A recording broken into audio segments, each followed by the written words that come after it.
नमस्कार दोस्तों। दोस्तों, नेटको फार्मा इन्होंने अपने क्वार्टर 3 के नंबर वो पेश कर दिए हैं। और नेटको फार्मा में अगर आप मेरे पुराने व्यूअर हैं, आपको पता होगा लगभग 800 900 और 1000 के बीच लगातार नेटको फार्मा के ऊपर हम चर्चा कर रहे थे, क्योंकि जिस लेवल में वो चल रहा था उस समय, और बहुत सारी जो ऑलरेडी गिरावट थी और बाजार भी उस समय उतना ज़्यादा ऊपर नहीं था, तो मुझे लगा ये वो स्टॉक्स है जो नज़र पे रखने चाहिए। वहाँ से स्टॉक काफ़ी अच्छे रिटर्न दिया और उसके बाद आप देखेंगे तो बाजार गिरावट के साथ वापस से ये आपको गिरते हुए मिल रहा है। बट क्या इस रिजल्ट के बाद एक तेज़ी देखने को मिलेगी? तो चलिए देखते हैं। सबसे पहले याद रखिएगा, जो नंबर यहाँ शो किए जा रहे हैं वो मिलियंस में हैं, ओके। फिर रेवेन्यू फ्रॉम ऑपरेशन आप देखोगे 474.8 करोड़ रुपीस है, जो एक साल पहले 758 करोड़ थी और पिछले क्वार्टर में ये 137 करोड़ थी, ओके, 0.1 करोड़ थी। अब अदर इनकम आप देखोगे 173 करोड़ रुपीस आई है, ओके। 176 करोड़ रुपीस रही है, जो एक साल पहले 37 करोड़ थी और पिछले क्वार्टर में ये 63.8 करोड़ थी। आप इन दोनों को जोड़ लोगे ना, तो आप पाओगे 1371 करोड़, माफ कीजिएगा, मिलियंस में ये टोटल इनकम आपकी आएगी 651 करोड़, जो एक साल पहले 795.6 करोड़ थी। याद रखिएगा, ईयर ऑन ईयर देखना है, ना कि क्वार्टर ऑन क्वार्टर, ओके। तो ये आया है। अब खर्चे कैसे रहे? तो कॉस्ट ऑफ मटेरियल आप देखोगे 72.7 करोड़ है, जो एक साल पहले 92.2 करोड़ थी।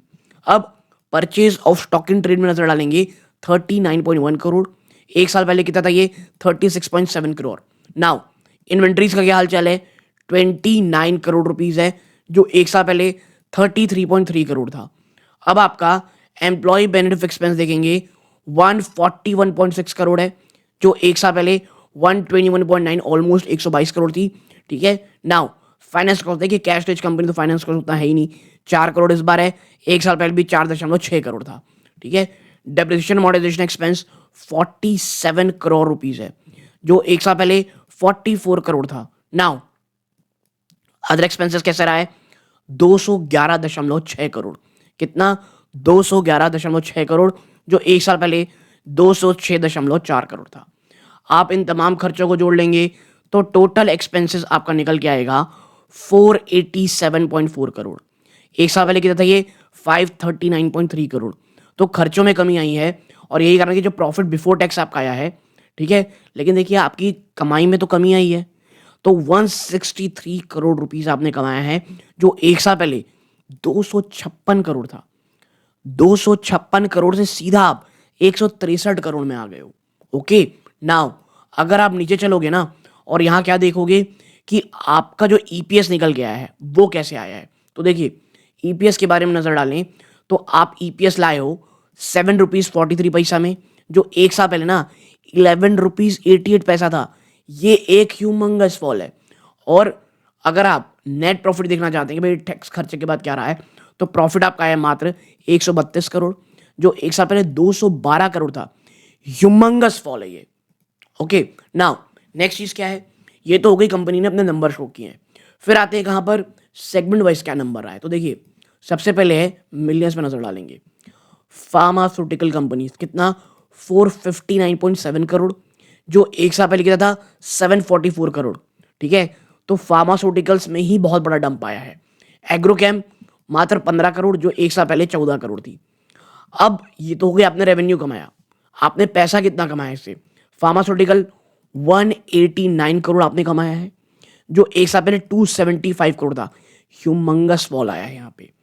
एग्रोकेम भाई साहब, ये तो 21 करोड़ रुपए ज्यादा का लॉस दिया है आपको, जो एक साल पहले ये डेढ़, आप कह सकते हैं 15 करोड़ का लॉस था। तो आपका लॉस बढ़ा है, आपके प्रॉफिट में बड़ा डेंट पड़ा है, और यही कारण है कि इतने, आप कह सकते हैं, बड़ा झटका आपको लगते हुए कंपनी ने दिखाया है, ओके। नाउ अगर उन निवेशकों की, ये तो हो गई थी दोस्तों रिजल्ट इस प्रकार के हैं। अब वो निवेशक जो स्टैंड लोन की बात करते हैं, तो बाकी जो तमाम चीज़ें हो चुकी हैं तो आप जा सकते हैं। अब स्टैंड लोन की बात करें, जो कंपनी का कोर बिजनेस है, तो आप देखेंगे 575 करोड़ है, एक साल पहले 654 करोड़ है। आपके खर्चे यहाँ 425 करोड़ रुपए के हुए हैं। देखिए, आपने इनकम में कमी की है ना, बट अगर आप उसके प्रोपोर्शनेट में देखेंगे 425 करोड़ रुपए का खर्चा है, जो एक साल पहले 431 था। खर्चे बढ़े हैं आपके कोर बिजनेस के, ओके। खर्चों में यहाँ साफ साफ कमी आपको देखने को मिल रही है दोस्तों, ठीक। और उसमें एम्प्लॉय बेनिफिट्स का बड़ा खर्चा है, 123 करोड़ रुपए इस बार दिखा है, जो एक साल पहले मात्र 103.9 ऑलमोस्ट 104 करोड़ था। देखिए, ये बहुत कम कंपनी में दिखेगा आपको जहाँ एम्प्लॉयज ज़्यादा पैसा देखने को मिल रहा है, लेकिन उसका असर आपको यहाँ ओवरऑल चीज़ों में देखने को मिल रहा है कि भैया मार्जिन में भी डेंट थोड़े बहुत पड़े हैं। और यही कारण है कि अभी आपको इतनी ज़्यादा गिरावट सिर्फ नेटको फार्मा में ही देखने को मिल रही है। अब कि किस तरह का कि आप कह सकते हैं कि भाई नंबर कैसे रहे, तो यहाँ पे एक बहुत अच्छा चीज़ लिखा हुआ है। यहाँ पे लिखा है कि नेटको फार्मा ने क्या रिकॉर्ड किया है, 651 करोड़ रुपए का कंसोलिडेटेड रेवेन्यू 132 करोड़ रुपए का प्रॉफिट। ठीक है, नाउ यहाँ पे कहा जा रहा है 651 करोड़ रुपए का है, और आप कह सकते हैं यहाँ पे ड्यूरिंग द क्वार्टर कंट्रीब्यूशन जो है ना from the export formulation business was lower. ये जो कमी आपको फार्मास्यूटिकल कंपनी में देखने को मिल रही है वो इसलिए है कि जो एक्सपोर्ट फॉर्मुलेशन है उसमें कमी आई है, बट कंपनी एक्सपेक्ट कर रही है हेल्दी ग्रोथ ऑफ बिजनेस आने वाले क्वार्टर्स में। ठीक है, तो जो फार्मास्यूटिकल्स में कमी थी वो क्यों थी, इस कारण थी। और बोर्ड ऑफ डायरेक्टर्स ने इंटरिम डिविडेंड भी डिक्लेयर किया है कितने रुपए का, 1.5 रुपए का फाइनेंशियल 24-25 में। अब अगर आप जो सेगमेंट रेवेन्यू स्प्लिट देखेंगे, देखिए ऊपर तो हो गया 2 रेवेन्यू स्प्लिट, जो एक फार्मा का था, एग्रो का था।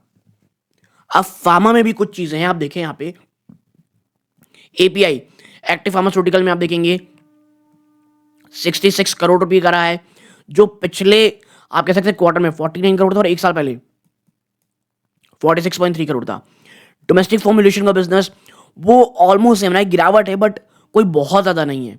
ठीक है, अब बातें हैं क्या फॉर्मुलेशन एक्सपोर्ट की, जिसमें प्रॉफिट शेयर और आप कह सकते सब इंक्लूड है। ये भाई साहब 605 करोड़ जो एक साल पहले था ना, वो घट करके 285 करोड़ सीधा हो गया है। तो एक्सपोर्ट फॉर्मुलेशन में बड़ी कमी आई है। अब अदर ऑपरेटिंग ये हो गई, कॉर्प हेल्थ साइंसेस सीएचएस में आप देखेंगे तो उतना ज़्यादा नहीं है। डेंट आपको एक्सपोर्ट फॉर्मुलेशन ने दिया है, यहाँ पर आपको साफ साफ देखने को मिल रहा है। ठीक है, अब ये इस प्रकार की चीज़ें आपको दिख गई हैं। वो भैया डेट इंटरम डिविडेंड मिला है तो उसकी कोई डेट वेट की गया है, कब पैसे मिल जाएंगे, क्या मिल जाएंगे। तो देखिए यहाँ पे लिखा गया है that the date for taking on record share holder पर interim dividend that is record date, वो 18 फरवरी रखी गई है। यानी जो 1.5 रुपए का डिविडेंड है अगर आपको चाहिए 18 फरवरी तक आपके पास नेटको फार्मा के जो स्टॉक है वो आपके डीमेट अकाउंट में ऑलरेडी क्रेडिट हो जाने चाहिए, और 28 फरवरी तक भाई साहब आपको पेमेंट मिल जाएगी। इसके साथ ही साथ the board took note of the resignation tendered by doctor Pavan Ganapati Bhatt ji, जो डायरेक्टर है और एग्जीक्यूटिव वाइस प्रेसिडेंट है टेक्निकल ऑफ कंपनी में, due to new career opportunity outside the company. ठीक है, तो ये भी एक खबर है कि भाई साहब आउटसाइड द कंपनी एक नई करियर को देखा जा रहा है। अब ये जो नंबर्स आए हैं, देखिए आपको ये समझना होगा, जैसा मैंने कल मार्क्स एंड फार्मा के रिजल्ट में बात कही थी, डोनाल्ड ट्रंप एक बहुत बड़ा डेंट लगाएंगे कहाँ पे, फार्मा कंपनीज को हमारे ऊपर। ठीक है, अब देखिए मोदी साहब जा रहे हैं, अगर वो थोड़ा कुछ डाइल्यूट कर पाए चीज़ों को, कुछ एक अच्छी डील बना पाए तो ठीक है, वरना स्टील फार्मा इस 2 चीज़ों मुझे ऐसा लगता है यूएस की बहुत ही गहरी नज़र रहेगी। Steel pharma, auto companies, bike companies, तो हमें आने वाले समय में बहुत सारी चीज़ें देखनी पड़ेंगी। हाँ, आपकी क्या राय है नेटको फार्म बताइएगा। यहाँ तक जुड़े रहे बहुत बहुत धन्यवाद। ये इस वीडियो का अंत है। जय हिंद।